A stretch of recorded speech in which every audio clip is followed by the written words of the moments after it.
A billionaire spots a little girl holding a baby in the rain, but what she says next is shocking. The rain was relentless, a symphony of pounding drops and rushing water that transformed Clearwater's cobblestone streets into rivers. Ethan Carter gripped the wheel of his sleek black sedan, his knuckles pale against the leather.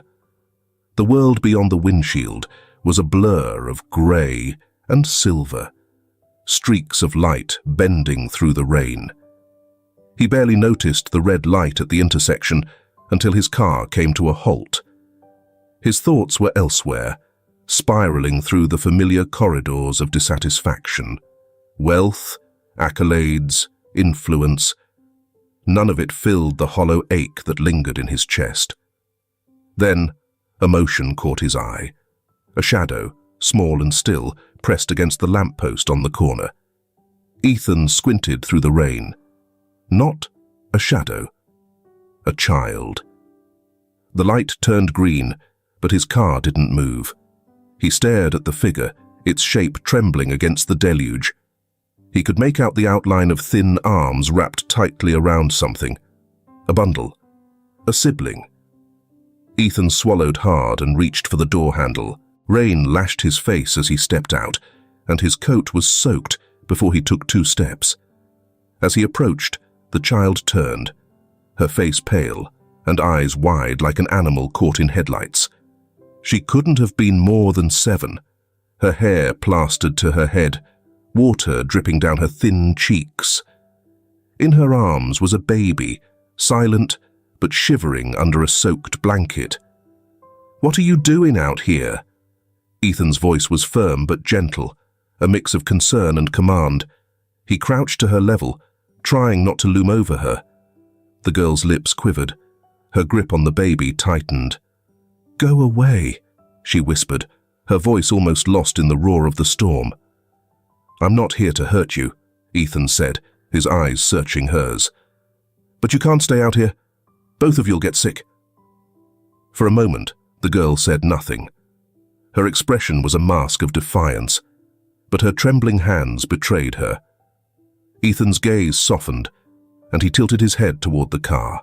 "Come on," he urged. "It's warm, and you'll be safe, I promise."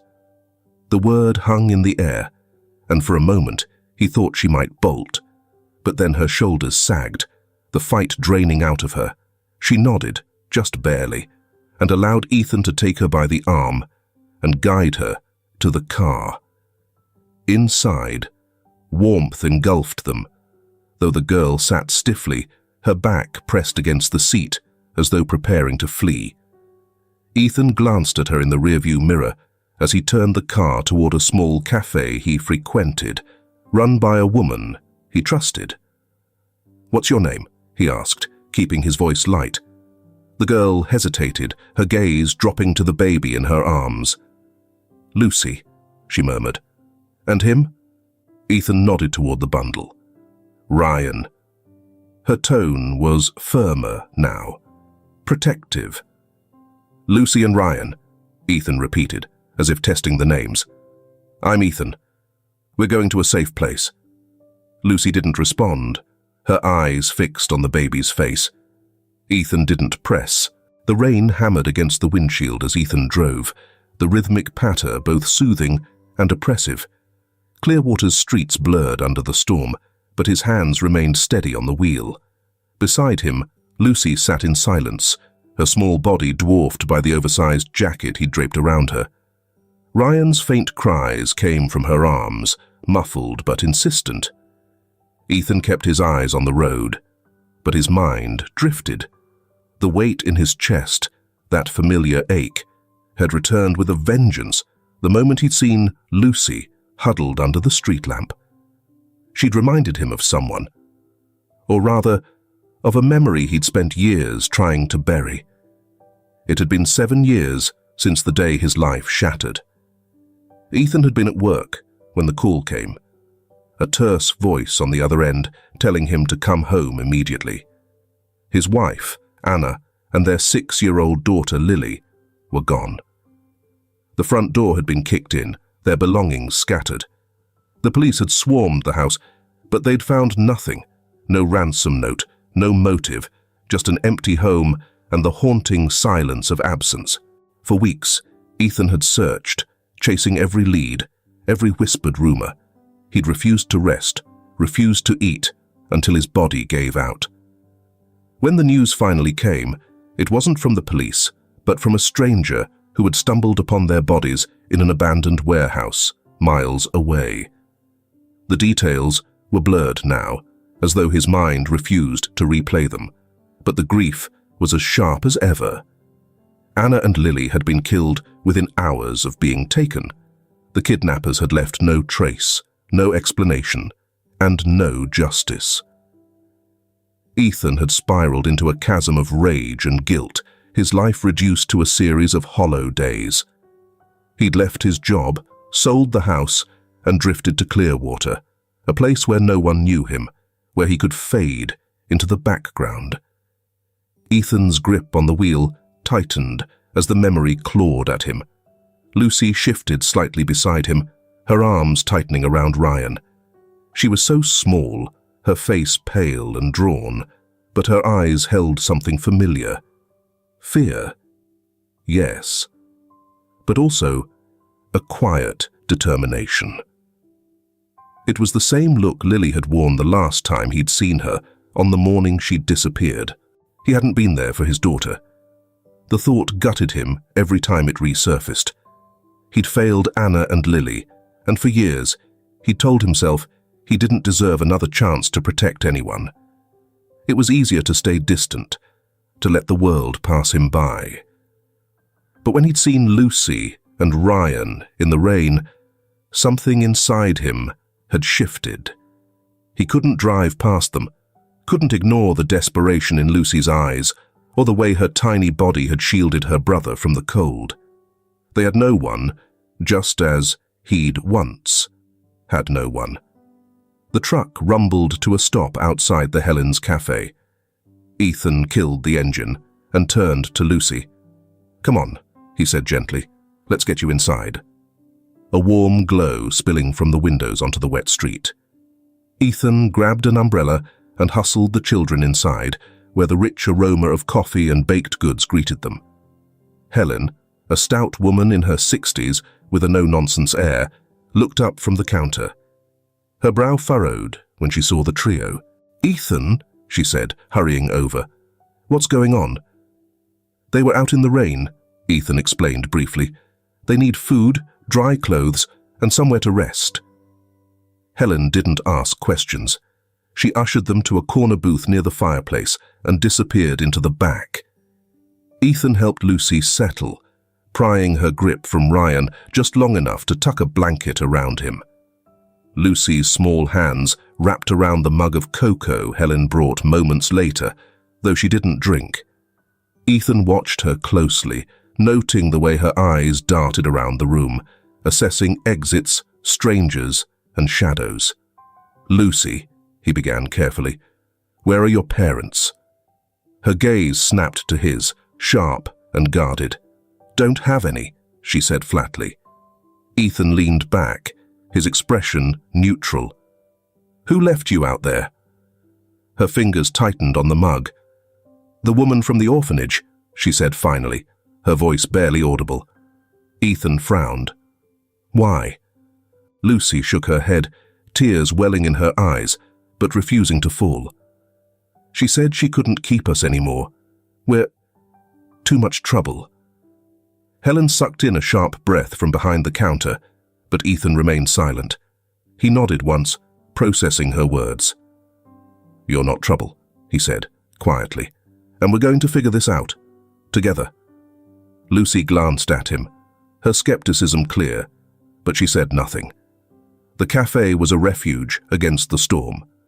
The fireplace crackled softly, casting warm orange light on the wooden floors. The faint hum of a radio in the corner blended with the rhythmic patter of rain against the windows. It smelled of coffee, cinnamon, and something faintly nostalgic, perhaps safety, or the illusion of it. Lucy sat on the edge of the worn leather couch, clutching the warm cocoa Helen had handed her. She hadn't taken a sip. Ryan, now bundled in a dry blanket, lay asleep on Helen's lap. His quiet, even breaths seemed to calm the air around them. Ethan leaned against the counter, his arms crossed. He studied Lucy carefully, unsure how to bridge the chasm of silence between them. She didn't look up, her wide, dark eyes fixed on the swirling liquid in her mug. "You're safe here," Ethan said finally.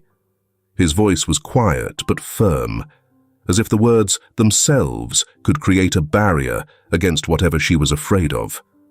"Nobody's going to hurt you." She didn't respond. Her hands tightened around the mug, her knuckles white against the chipped ceramic. Helen glanced at Ethan, her expression soft but urging. He sighed and crouched to Lucy's level, trying to catch her eye. "Lucy," he said gently, "can you tell me what happened? Who left you out there?" Her shoulders tensed. For a moment, Ethan thought she wouldn't answer. Then, in a voice so soft it almost blended with the rain outside, she said, "They didn't want us anymore." Ethan exchanged a glance with Helen. "Who didn't?" he asked, keeping his tone steady. Lucy's fingers traced the rim of the mug. "Miss Reed," she whispered. "She said we were too much trouble. She drove us to the edge of town and told us to get out." Helen inhaled sharply. Ethan felt his jaw tighten. He'd heard of Victoria Reed, the director of Haven for Kids. She was well connected, a name that floated around town charity events. The idea that she could abandon 2 children in the rain like discarded trash was hard to process, but the fear etched into Lucy's face made it impossible to doubt. "She just left you?" Ethan's voice was low, careful not to betray the anger bubbling beneath. Lucy nodded, her small shoulders hunched as though she was bracing for something. "She said no one cares about kids like us anyway." Helen reached over and placed a hand gently on Lucy's. "Well, she's wrong," Helen said firmly. "You're not alone anymore." Lucy looked up for the first time. Her gaze darted between Ethan and Helen, searching their faces as if testing their words. Something softened in her eyes, but the distrust lingered, deeply rooted. Ethan straightened and ran a hand through his damp hair. He felt an unfamiliar weight settle on his chest. Responsibility. He wasn't used to it, not like this. "You're staying with me tonight," he said, his tone leaving no room for argument. "We'll figure everything out in the morning." Lucy hesitated. "What if she comes back?" she asked, her voice trembling. "She won't," Ethan assured her. "Not if I have anything to do with it." Helen gave him a small nod. "I'll come with you," she offered. "It might help them feel safer." Ethan opened his mouth to protest, but closed it again. He wasn't sure he could do this alone. "Thank you," he said, his voice quiet. The drive back to Ethan's house was silent. Lucy sat with Ryan on her lap, her small frame nearly swallowed by Ethan's oversized jacket. The rhythmic motion of the car seemed to lull her into a fragile calm. When they arrived, Ethan led them inside, switching on the warm overhead lights. The house was modest, but comfortable, filled with the faint smell of cedar and the clutter of someone who lived alone. Lucy hovered near the doorway, unsure of where to go. Ethan gestured toward the couch. "It's all yours," he said. "Make yourself at home." Lucy nodded and shuffled to the couch, sitting stiffly on the edge. Helen followed, settling Ryan into a makeshift crib Ethan had hastily prepared, with spare blankets. Lucy finally spoke, her voice barely above a whisper. "Thank you." Ethan paused, startled by the unexpected gratitude. "You don't have to thank me," he said. "Just get some rest." As the night deepened, the storm outside began to fade, leaving only the occasional drip of water from the roof. Lucy's eyes grew heavy, her small body sagging against the cushions. Just as sleep claimed her, she murmured words so soft Ethan almost missed them. "They'll come looking for us." The words lingered in the air long after she drifted off, leaving Ethan staring at the darkened windows, his mind heavy with questions and an unease that refused to settle. The early morning light filtered through the thin curtains in Ethan's living room, casting soft streaks across the cluttered space. The faint scent of coffee lingered in the air, mixing with the earthy aroma of the wooden furniture. Ethan sat by the window, his hands wrapped around a warm mug. Outside, the rain had eased, leaving the world damp and muted. Inside, the house was silent, save for the occasional coo of Ryan waking in his makeshift crib. Ethan's gaze wandered to Lucy, sitting cross-legged on the carpet. Her small hands moved deftly, folding and refolding Ryan's blanket with meticulous care. Her movements were almost mechanical, precise, as though following an invisible set of rules ingrained into her by necessity. "They'll come looking for us." The words lingered in the air long after she drifted off, leaving Ethan staring at the darkened windows, his mind heavy with questions and an unease that refused to settle. The early morning light filtered through the thin curtains in Ethan's living room, casting soft streaks across the cluttered space.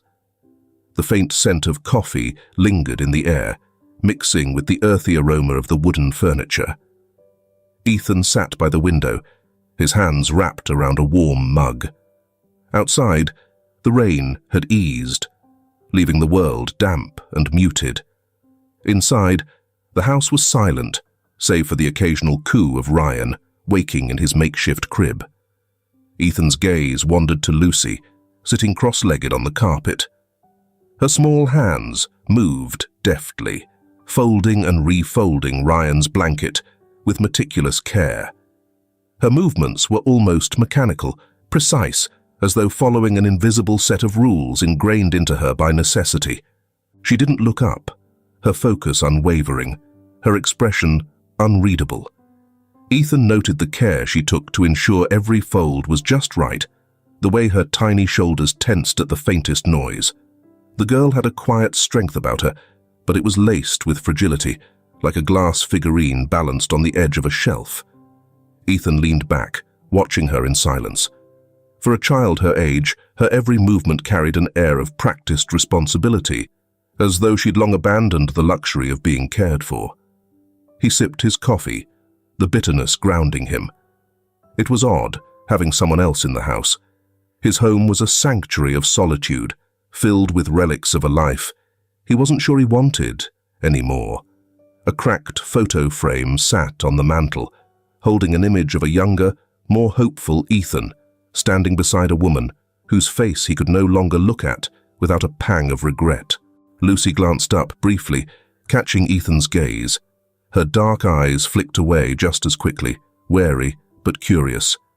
She finished folding the blanket and adjusted Ryan's position in the crib, her movements deliberate and gentle. Ethan opened his mouth to speak, but stopped himself. What could he say to a child who'd likely heard more empty promises than words of comfort? Instead, he set his mug down and stood. "You hungry?" he asked, his voice casual. Lucy hesitated before nodding. "For Ryan too," she added, her tone quiet but firm. Ethan smiled faintly. "We'll make something for both of you." The sound of eggs sizzling in the pan filled the kitchen, a stark contrast to the silence that had blanketed the house. Helen had left earlier, promising to return later with supplies for the kids. As Ethan worked, his mind turned to the name Lucy had mentioned the night before. Victoria Reed. He'd heard whispers about her, the way one hears faint rumors of something not quite right. Still, the extent of her cruelty, abandoning children in the cold, seemed almost inconceivable. Once Lucy and Ryan were fed, Ethan retreated to his study. The room was cramped, lined with shelves overflowing with books and papers. He flipped open his old phone, his fingers hovering over the contacts. Finally, he selected the name he hadn't called in months. John Harris. "Carter," John's gruff voice answered after a few rings. "Didn't think I'd hear from you." "Morning, John. I need your help," Ethan said, keeping his voice level. "It's about Haven for Kids. Do you know anything about Victoria Reed?" There was a pause on the other end. "Why are you asking?" "I found 2 kids last night," Ethan explained. "Lucy and her baby brother, Ryan. She says Reed left them out in the rain, told them no one cared about kids like them." John let out a low whistle. "That's a hell of an accusation. But you know Reed's got friends in high places, people who won't take kindly to you poking around. Friends or not, she abandoned them," Ethan pressed, "and I'm not letting this go." There was a long silence. "I'll see what I can find," John said finally. "But keep your head down, Carter. You don't want to stir up trouble unless you're ready for what comes with it." The line went dead, leaving Ethan staring at the phone. He clenched it tightly before setting it on the desk. Trouble was coming whether he was ready or not. Back in the living room, Lucy had settled into a corner with a picture book Helen had brought the night before. She wasn't reading it. Her eyes were distant, unfocused, as though caught in some internal struggle. When Ethan sat beside her, she stiffened slightly, but didn't move away. "You did good taking care of Ryan," he said after a moment. "He's lucky to have you." Lucy didn't respond right away. Her fingers traced the edge of the book. "It's just what I have to do," she said simply. "He doesn't have anyone else." The weight of her words settled heavily between them. Ethan looked at her, this small girl who had been forced to grow up too fast. He wanted to say something, anything, to reassure her, but the words felt hollow. The morning sun barely lit the overcast sky as Ethan parked his truck in front of Clearwater's records office. The modest brick building seemed unassuming, its exterior betraying nothing of the secrets it might hold. Ethan stepped inside, greeted by the musty scent of old paper and faintly humming fluorescent lights. The clerk, a middle-aged woman with wire-rimmed glasses, looked up from her desk. "Can I help you?" "I'm looking for historical records on Haven for Kids," Ethan said, his voice steady. "Anything about its founding and operations." Her brow furrowed slightly. "That's an unusual request. What's this about?" "Just trying to understand its history," he replied vaguely. "It's important." She studied him for a moment before nodding. "Follow me." Ethan was led into a narrow room lined with metal filing cabinets. The clerk pointed to a stack of boxes labeled Haven for Kids and left him to his work. He settled into the lone chair at the center table, opened the first box, and began sifting through files. The early records painted a picture of hope. The orphanage had been founded decades ago by Margaret Holloway, a local philanthropist. Photos of bright-eyed children playing in sunlit courtyards filled the pages, accompanied by articles lauding Holloway's dedication. It was a safe haven, a place meant to nurture. But as Ethan worked his way through the files, the tone shifted. Margaret's death 10 years prior marked the beginning of a slow decline. Victoria Reed, a woman with no prior experience in child welfare, had assumed leadership shortly after. A folder of financial records revealed sharp budget cuts, staff turnover, and a steady influx of private donations with unclear origins. The photos became sparse, the children's smiles faded. Ethan paused on one photo. It showed Victoria standing in front of the orphanage with a local politician, her tight-lipped smile a stark contrast to the joy that had radiated from Margaret's images. He couldn't pinpoint why, but something about her gaze unsettled him, cold, calculating, as if she saw those around her not as people, but as assets. A sudden chill prickled at the back of his neck. He glanced at the door, half expecting someone to be watching, but the room was empty. Shaking off the feeling, he flipped through the methethores, the Kansei. It's de Horaces.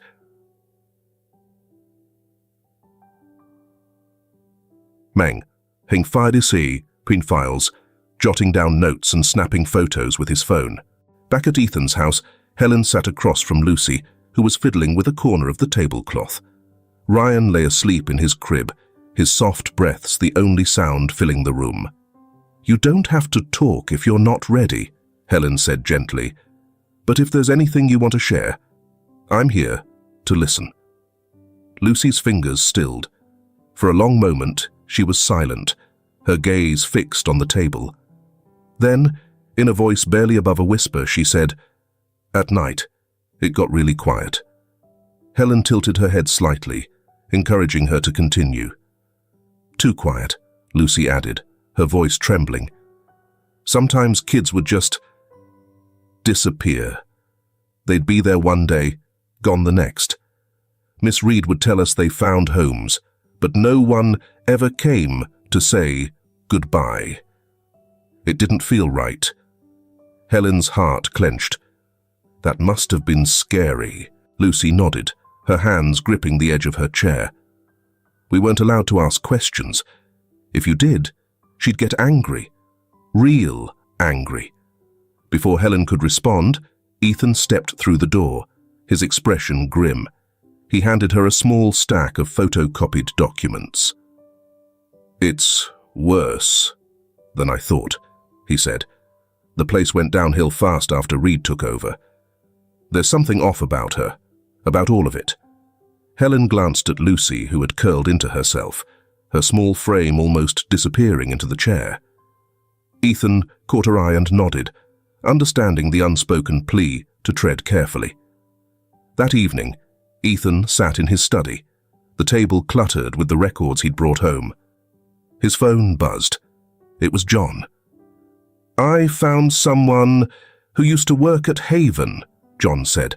"Jacob Simmons. He was let go a few years back after trying to blow the whistle on Reed." "Where is he now?" Ethan asked. "Hiding," John replied. "He's terrified of what Reed might do if he talks." Ethan frowned. "Can you get me his contact information?" "I'll try," John said. "But be careful, Carter. You're already on thin ice." After hanging up, Ethan staring at the files spread before him. The pieces were starting to fit together, but the picture they formed was dark and foreboding. As the night deepened, Ethan made his rounds through the house, checking on the children. Lucy was asleep on the couch, one hand resting protectively on Ryan's crib. Ethan adjusted the blanket around her shoulders before turning toward the window. Movement outside caught his eye. A figure lingered near the edge of his property, just beyond the reach of the porch light. Ethan's pulse quickened. He grabbed the flashlight by the door and stepped onto the porch, the beam cutting through the darkness. But by the time the light hit the spot, the figure was gone. Ethan stood there for a moment, the cold air biting at his skin, the sense of unease settling deeper in his chest. The road to the cabin wound through a dense forest, the tall evergreens forming a canopy that blocked much of the morning light. Ethan navigated the rough path with care, his hands tight on the steering wheel. The air was damp and heavy, the silence broken only by the crunch of gravel beneath the truck's tires. When the cabin came into view, Ethan slowed. It was small, almost dilapidated, nestled against a backdrop of trees, so thick they seemed to swallow the structure whole. A faint curl of smoke rose from the chimney, suggesting someone was inside. He parked the truck and stepped out, glancing around. The quiet was unsettling. He approached the door and knocked, the sound echoing in the stillness. A moment later, the door creaked open a fraction, revealing a gaunt man with bloodshot eyes. Jacob Simmons. His face was pale, his beard unkempt, and his hands fidgeted with the edge of the doorframe. "You, Carter!" Jacob's voice was hoarse, barely above a whisper. Ethan nodded. "John Harris sent me. said you could help. Jacob glanced past Ethan, his eyes darting to the shadows of the trees. You followed? No, Ethan replied firmly. I came alone. After a tense pause, Jacob opened the door wider. Come in, but keep it quiet. The cabin's interior was dimly lit, the air thick with the smell of damp wood and smoke from a smouldering fire. Jacob motioned for Ethan to sit at the rickety table in the center of the room. The man's nervous energy was palpable. His fingers tapped incessantly on the tabletop, and his eyes flickered to every creak and groan of the cabin. You have no idea what you're messing with, Jacob muttered, dropping into the chair opposite Ethan. He rubbed his temples, his hands trembling. Reed's got people everywhere. If they know I'm talking to you, I'm dead. Then why agree to this? Ethan asked, his voice calm but firm. You could have said no. Jacob laughed bitterly. Because someone needs to know the truth before it's too late. Ethan leaned forward. Tell me everything. Jacob hesitated, his gaze fixed on his trembling hands. Finally he spoke, his voice barely above a whisper. When I worked at Haven, things were wrong. Kids disappearing, records vanishing. Reed was in charge of all of it. She'd forge adoption papers, make it look legit. But those kids, they weren't being adopted. They were being sold. Ethan's stomach turned. Sold? To the highest bidder, Jacob said grimly. We're talking about people with money and power. She'd ship them off, and no one ever asked questions. She's got connections. Politicians, businessmen, law enforcement. They protect her because she's useful. Ethan let the weight of Jacob's words settle. Why didn't you go to the authorities? Jacob let out a hollow laugh. I did. You think they cared? Reed found out I'd talked. Next thing I know, I'm fired, blacklisted and scared for my life. They made it clear. If I didn't keep my mouth shut, I wouldn't live long enough to regret it. Ethan's jaw tightened. You've been hiding ever since. Jacob nodded, his eyes haunted. I didn't have a choice. Ethan reached into his pocket and pulled out his phone, showing Jacob a picture of Lucy and Ryan. These kids need someone to speak up for them. Reed left them to die in the rain because she thought no one would care. If we don't stop her, how many more will she hurt? Jacob stared at the screen, his expression softening. For a moment, the fear in his eyes was replaced by something else. Guilt, perhaps, or resolve. He exhaled shakily. I'll help, but only if you promise to keep my name out of it. I'm not ready to die. I'll do whatever it takes to protect you, Ethan said, his voice steady. But we need your testimony. We need evidence. Jacob hesitated, then nodded. There's a storage unit. Reed keeps her real records there, stuff she doesn't want anyone finding. It's the only proof you'll get. Where is it? Ethan pressed. Jacob scribbled an address on a scrap of paper and handed it over. Be careful, he warned. If she catches wind of this, she won't just come after me. She'll come after you too. The drive back to Ethan's house was uneventful, but his mind raced with everything Jacob had revealed. The stakes were higher than he'd anticipated, and the danger was becoming more tangible with each step. As he pulled into his driveway, something caught his attention. A folded piece of paper was pinned to his front door with a knife. His heart sank as he approached, the note fluttering slightly in the breeze. In bold, scrawled handwriting, it read, "Stay out of this, Carter." Ethan's grip tightened on the paper, his pulse pounding in his ears. The message was clear, but it only steeled his resolve. Whoever had left the note underestimated him. He wasn't backing down. Not now. The diner was nearly empty, its fluorescent lights casting a sterile glow over the checkered floors. The faint clink of dishes came from the kitchen, and the muted hum of a jukebox filled the silence. Ethan sat in a corner booth, nursing a cup of coffee that had long since gone cold. Across from him, John Harris leaned back, his broad shoulders almost filling the small space. His expression was skeptical, his fingers drumming against the table. "You're telling me she's selling kids?" John's voice was low, cautious, but there was an edge to it. "That's a big claim, Carter. One that could blow up in both our faces if you're wrong. It's not just about stopping her," Ethan said after a moment. "It's about those kids. Lucy, Ryan. They deserve a chance. If I don't do this, who will?" John studied him for a long moment, his usual gruffness softening slightly. "This about them, or is it about you?" Ethan's jaw tightened. He hesitated, then spoke, his voice quieter.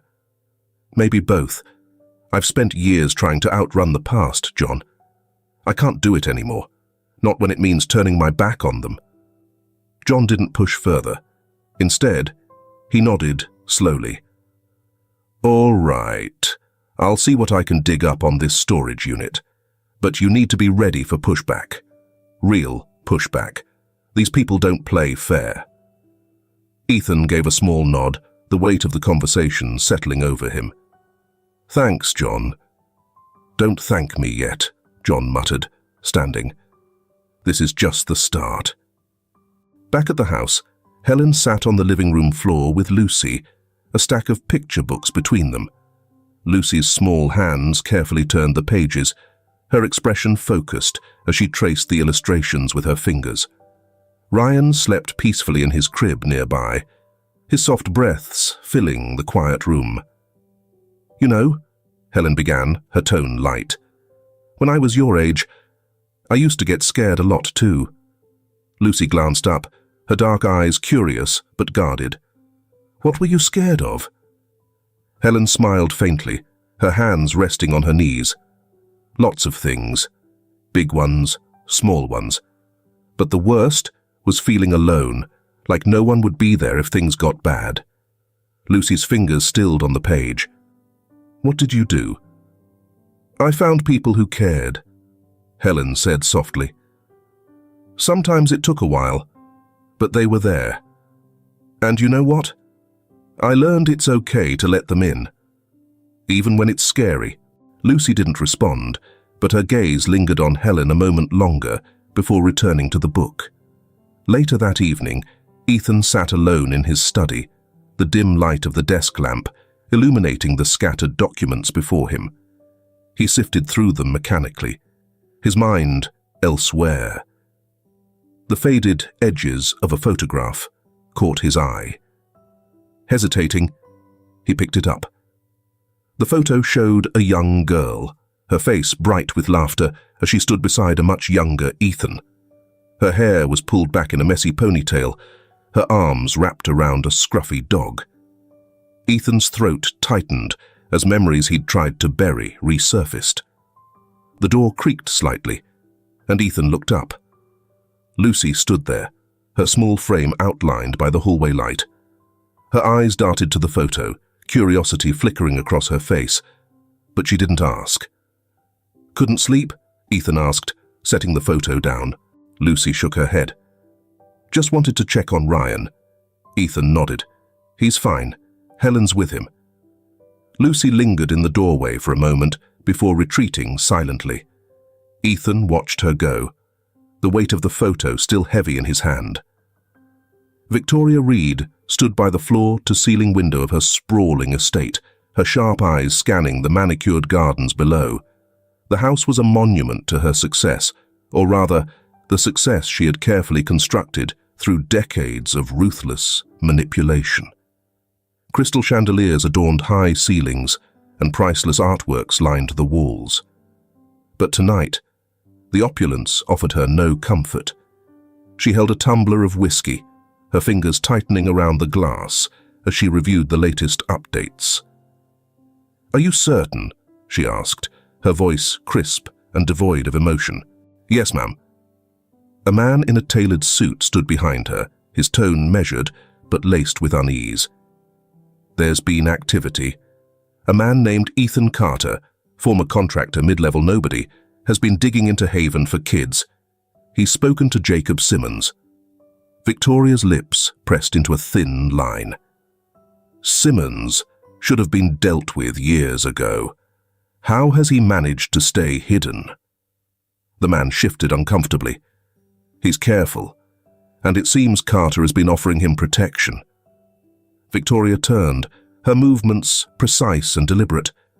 Her gaze bore into him, and he felt an involuntary shiver. Carter. What else do we know? He's working with Harris, but so far they're moving cautiously. No formal complaints, just poking around. Victoria's jaw tightened imperceptibly. She moved to the desk at the center of the room, sliding into the leather chair. The whiskey glass landed on the surface with a soft thunk as she leaned forward. Carter is a problem, she said finally, and problems need to be solved before they grow. What about our assets in the department? The man hesitated. Deputy Weston has been briefed. He's agreed to stall Harris if needed. But, ma'am, Carter is persistent. If he gets too close... He won't, Victoria interrupted, her tone brooking no argument. He doesn't understand the scale of what he's up against. Her fingers tapped against the desk, her mind already spinning a web of contingency plans. Victoria thrived in control, and this was no different. She had weathered storms before, nosy journalists, whistleblowers, even law enforcement. They had all underestimated her reach, and Carter would be no exception. "Have Weston send a message," she said. "Something subtle but clear, and watch Simmons closely. If he shows any sign of turning, we'll handle it." The man nodded, relief mingling with apprehension. Understood. As he left the room, Victoria stared at the shadows beyond the window. The night felt heavier than usual, the darkness pressing in around her estate. She took a slow sip of her drink, her mind coldly calculating the next moves. Meanwhile, on the outskirts of Clearwater, Ethan and John sat in Ethan's truck, parked discreetly near a wooded area. The orphanage loomed in the distance, its faint outline visible under the pale glow of a security light. The silence was oppressive, broken only by the occasional rustle of leaves in the wind. "Unmarked vans," John muttered, pointing toward the driveway. "2 of them. That's the 3rd time this week." Ethan's jaw tightened as he followed John's gaze. The vans were plain, with no logos or identifying features. They disappeared into the night, heading toward the highway. "Jacob said they're shipments," Ethan said, his voice low. "Kids being sent off to God knows where." John exhaled sharply. "We need to get closer. Get plates. Anything we can use." Ethan glanced at him, his expression hard. "And what happens when Weston finds out we've been snooping around? You trust him not to tip off Reed?" John's silence spoke volumes. They both knew Weston was compromised, but without concrete evidence, they couldn't move against him. It was a dangerous game, and the stakes were higher than either of them had anticipated. Back at the estate, Victoria paced the length of her study, her heels clicking against the marble floor. She had just gotten off a call with Deputy Weston, and the information he'd provided had been concerning. "Carter's persistence is admirable," she mused aloud, "but misplaced." A woman in her late 30s entered the room, her expression as sharp as her tailored suit. "Do you want me to handle him?" Victoria raised an eyebrow. "And draw more attention?" "No. Carter's a fly. Annoying, but easily swatted. For now, we remind him of his place." The woman nodded, her lips curving into a faint smirk. "Understood." Later that night, Ethan returned home, exhaustion weighing heavily on him. He parked the truck and stepped onto the porch, pausing when he noticed something out of place. A faint, metallic glint caught his eye, and his stomach sank. Pinned to the wooden beam was a small envelope, a single nail driven through it. Ethan pulled it free, his hands steady despite the dread creeping up his spine. He unfolded the paper, inside. The message was simple, but chilling. Last warning, stop digging. Ethan stared at the words, his mind racing. He looked out into the darkened street, scanning for any sign of movement, but the night was eerily still. Ethan's study was a mess of papers, photographs, and hastily scrawled notes. The faint glow of the desk lamp illuminated his furrowed brow as he pieced together the final puzzle. The file he held trembled slightly in his hands, a combination of adrenaline and exhaustion. This was it. The evidence he had been chasing for weeks. Proof undeniable. He stared at the photograph clipped to the front of the file, a grainy image taken from Jacob Simmons' tip-off about the storage unit. It showed shelves lined with meticulously kept records, adoption forms with false names, payment receipts tied to offshore accounts, and, most damning of all, a list of clients, wealthy individuals spanning politics, business, and law enforcement. Among the names was Deputy Weston. A sharp knock at the door jolted him from his thoughts. He turned, instinctively tensing, but Helen's familiar voice came from the other side. "Ethan, are you all right?" He opened the door, and Helen stepped in, her eyes scanning the chaos around them. "What is all this?" "Everything we need," Ethan replied, his voice edged with determination. "It's all here. Proof of what Reed's been doing, who she's working with, and where those kids are being sent."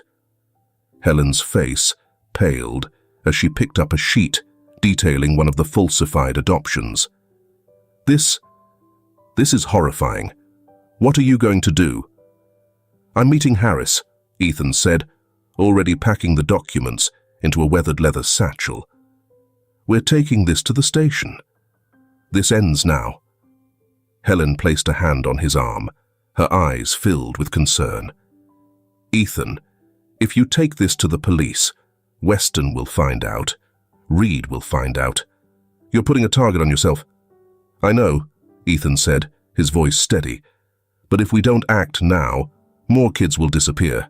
I can't live with that." Helen hesitated, then nodded, her hand dropping to her side. "Be careful. And thank you for fighting for them." Ethan gave a faint smile, gratitude flickering in his eyes before he turned back to his preparations. He carefully secured the satchel, grabbed his coat, and headed for the door. "I'll be back as soon as I can." John Harris was waiting at a quiet diner on the outskirts of Clearwater. The air inside was thick with the smell of stale coffee and fried food. Ethan slid into the booth across from him, the satchel placed firmly on the table. "Is this it?" Harris asked, his voice low but urgent. "This is it," Ethan replied, opening the bag and laying out the contents. "Everything Jacob gave me, plus what I found at the storage unit. It's all here. Names, transactions, even the shipping routes." Harris leaned forward, his eyes scanning the documents.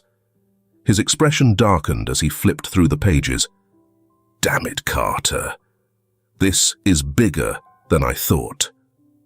"It's not just Reed," Ethan said. "She's part of a network. We've got one chance to take her down, and we can't afford to miss." Harris nodded, his jaw tight. "We'll need a team. People we can trust. No leaks, no screw-ups. If Weston catches wind of this, we're done." Ethan's voice hardened. "Then we make sure he doesn't." By the time they arrived at the police station, the plan was already forming. Harris pulled together a handful of officers he knew were clean, men and women who had no ties to Reed's circle of influence. In a small, windowless briefing room, they pored over the evidence Ethan had brought. "This is it," Harris said, addressing the group. "We have a limited window to act. These vans leave the orphanage late at night, headed for distribution points we've mapped out.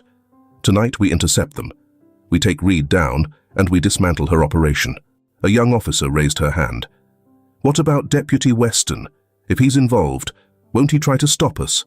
Harris's eyes darkened. "Weston doesn't know about this, and if he tries anything, he'll answer to me.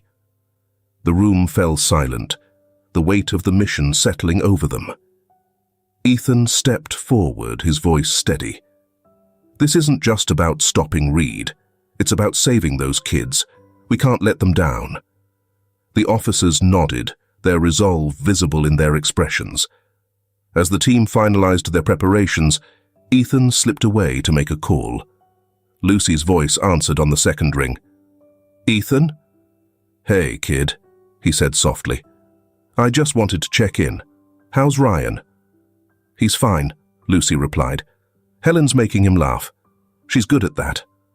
Ethan smiled faintly, the tension in his shoulders easing for a moment.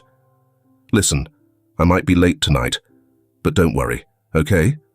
I'll be back." Lucy was quiet for a moment. "You're going after Miss Reed, aren't you?" Ethan hesitated, then said, "Yeah, I am."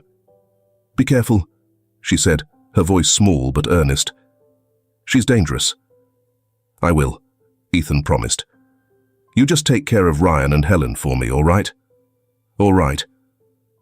The sun had set by the time Ethan returned to the station. The team was assembled, their gear packed, their expressions steeled for what lay ahead. Harris clapped a hand on Ethan's shoulder. "Ready?" "As I'll ever be," Ethan replied. The two men exchanged a nod before Harris addressed the team. "Let's move. We've got one shot at this." As the group filed out into the night, the weight of the mission pressed down on Ethan. He glanced at the satchel in Harris's hand. His work, his proof, his responsibility. Whatever happened next, there was no turning back. The forest surrounding Clearwater was unnervingly silent that night, its towering trees casting long skeletal shadows under the pale moonlight. Ethan tightened his grip on the steering wheel, glancing at John beside him. Behind them, two other vehicles followed, trusted allies who had quietly joined their mission after John pulled a few strings. "Are we ready for this?" John asked, his voice low, almost drowned by the hum of the engine. Ethan nodded, his expression set with quiet determination. "We don't have a choice." The van came into view just after midnight, its headlights cutting through the mist that clung to the road like a ghostly veil. Ethan signaled to the other vehicles, pulling off the road at a bend that forced the van to slow. As the van approached, John stepped into the middle of the road, flashlight raised. The driver slammed the brakes, the van screeching to a halt mere feet from where John stood. Ethan and the others emerged from the shadows surrounding the vehicle. "Step out," John ordered, his voice steady but firm. The driver hesitated, his hand twitching toward the dashboard. Ethan stepped forward, the beam of his flashlight steady on the man's face. "Don't," he warned. Slowly, the driver and his passenger exited, their hands raised. Ethan's team worked quickly, securing the men and prying open the van's rear doors. Inside, the air was thick with a sickly staleness. Crates lined the walls, but it was the figures huddled in the center that drew Ethan's breath short. Children. They ranged in age, the oldest perhaps 10, their wide eyes reflecting a mixture of fear and exhaustion. A small girl clutched a tattered blanket, her lip trembling as she tried to stifle a sob. Ethan's chest tightened. "It's okay," he said softly, stepping inside. "We're here to help." The girl flinched at first, but relaxed slightly as he crouched to her level. "We're going to get you out of here," he promised. The operation moved swiftly. The children were transferred to one of the other vehicles, where Helen waited to comfort them. Ethan stayed back, sifting through the contents of the crates for anything that could tie Victoria Reed directly to this transport. He found it in a battered ledger tucked inside one of the crates. The pages were filled with names, dates, and destinations, evidence that pointed far beyond Clearwater. Each entry was a chilling reminder of how many lives had been affected. John appeared at Ethan's side, glancing at the ledger. "This is bigger than I thought," he muttered. Ethan closed the book, his jaw set. It's not just her. There are others. We have to stop this. John nodded, though his expression was grim. We need to move. This won't go unnoticed for long. The ride back to Clearwater was tense, the weight of what they'd uncovered pressing heavily on everyone. At Ethan's house, the children were ushered inside, their fragile forms looking even smaller against the backdrop of the dimly lit living room. Helen worked quickly, wrapping each child in blankets and offering warm drinks. Her calm, reassuring demeanor was a balm against the chaos of the night. Lucy sat beside one of the rescued girls, holding her hand. The girl whispered something in Lucy's ear, her voice barely audible. Lucy's eyes widened, her face pale in the low light. She turned to Ethan, her voice trembling. She said there's a basement, under the orphanage. That's where they keep the others. Ethan froze. The words hung in the air, heavy with implications. He looked at John, who met his gaze with a grim nod. That changes everything, John said. Ethan turned back to Lucy. Are you sure that's what she said? Lucy nodded. She said they only bring some kids out. The others stay there. Ethan's mind raced. The ledger, the shipments, the missing children. It all pointed to something darker and far more dangerous than he'd imagined. Whatever lay beneath Haven for Kids was the key to uncovering the full scope of Victoria's operation. But getting there wouldn't be easy. As the night wore on, Ethan retreated to his study, the ledger open before him. Each name on the page felt like a silent plea for justice. The night was darker than usual as Ethan, John, and their team approached Haven for Kids. Their vehicles crept along the outskirts of the orphanage, headlights off, relying on the faint glow of moonlight filtering through the thick clouds. The building loomed in the distance, its exterior eerily quiet. But now, they knew what lay beneath. Ethan adjusted the strap of his pack, his fingers brushing the edge of the flashlight clipped to his belt. Beside him, John whispered, "We have one shot at this. If Reed catches wind, we're here, it's over." Ethan nodded, his jaw tight. "Then we make it count." The team split into two groups. Ethan and John approached the back of the orphanage, where the loading dock offered a less conspicuous entry point. The others stayed near the perimeter, their eyes scanning the area for any signs of trouble. The air inside was stale, tinged with the faint metallic scent of rust.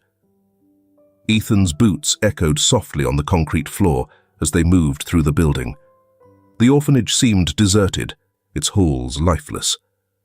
But as they reached the basement stairs, the hum of machinery and muffled voices broke the silence. Ethan gestured for John to follow, their footsteps careful on the metal staircase. At the bottom, a locked steel door barred their way. John crouched, pulling out a small toolkit. Within seconds, the lock clicked open, and the door swung inward. What they saw stopped them cold. The basement was a stark contrast to the neglected halls above. Bright fluorescent lights illuminated rows of metal cages, each one barely large enough to fit a child. Some were empty, while others held children curled up against the bars, their faces pale and gaunt. Ethan's stomach churned as he counted them, far fewer than he'd hoped, but each one a life that needed saving. A sharp voice cut through the air. "You shouldn't be here." Ethan turned to see Victoria Reed standing at the far end of the room, flanked by two armed men. Her tailored suit was immaculate, her expression a mask of cold confidence. "I warned you, Carter," she said, her tone icy. "But you just couldn't leave it alone." Victoria backed away, her heels clicking against the floor as she tried to retreat. Ethan caught up with her, blocking her path. "It's over," he said, his voice low. Her defiance crumbled, replaced by something uglier, desperation. "You'll never win," she hissed. "You think taking me down will change anything? They'll replace me before you even leave this building." "Then we'll take them down too," Ethan replied. As the team worked to free the children, Ethan found a small office tucked into the corner of the basement. Inside, rows of filing cabinets held meticulously organized records, falsified adoption papers, financial transactions, and a map detailing the network's operations. It was the smoking gun they needed. He stuffed as much as he could into his pack before returning to the main room. The children were being carried out, their quiet sobs a haunting soundtrack to the night. One little boy clung to Ethan's jacket, his wide eyes filled with gratitude and fear. By dawn, the police had arrived, taking Victoria and her remaining guards into custody. The children were loaded into ambulances, their futures uncertain, but no longer in Reed's hands. As Victoria was led away in handcuffs, she glared at Ethan, her voice a venomous whisper. "This isn't over!" Ethan didn't flinch. "No," he said. "It's not." The following days were a blur of debriefings and legal proceedings. The documents from the basement provided irrefutable evidence, linking Reed to a sprawling trafficking ring that extended far beyond Clearwater. But for Ethan, the fight was personal. He began the process of legally adopting Lucy and Ryan, determined to give them the stability they deserved. One evening, as the house settled into a peaceful quiet, Ethan sat by the fireplace with Lucy on his lap. Ryan lay asleep in the crib nearby, his tiny breaths a soothing rhythm. In Ethan's hands was a worn storybook, its pages creased and well-loved. Lucy leaned against him, her voice soft. "Can you read it again?" Ethan smiled, turning to the first page. As he read, the tension that had gripped him for weeks began to ease. Lucy's cautious smile grew as she listened, her small hand clutching his shirt. For the first time in years, Ethan felt something he thought he'd lost. Hope. The shadows of the past still lingered, but in that moment, they didn't matter.